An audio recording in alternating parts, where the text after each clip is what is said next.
Welcome to Man Does Tech, where I solve the problems you didn't even know you had. You start by preparing the essentials. Install the blocker and sign in so settings sync across devices. Once done, grant the app the minimal permissions it needs, accessibility or VPN, because that lets it intercept traffic and enforce rules.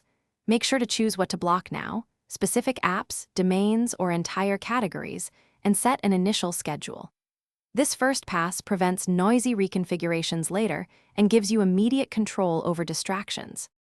You now build the detailed rules that determine behavior.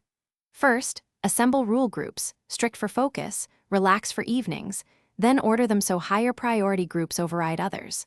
Next, set timers and schedules, use weekday and weekend variations, and add exception windows for meetings. Make sure to populate white and black lists with domains and apps. Apply profiles per device or user to avoid one-size-fits-all blocking. This structure lets the app act predictably when conflicts arise. You finish by testing and locking the configuration. Test each rule, open blocked sites, launch blocked apps, and verify schedules, because immediate checks catch subtle gaps. Then enable notifications and an emergency bypass or recovery PIN so you can regain access without uninstalling. If something goes wrong, restart the app, confirm permissions are still active, and review rule precedents. Oftentimes, a lower priority rule or missing permission is the culprit, and resolving. Thanks for watching.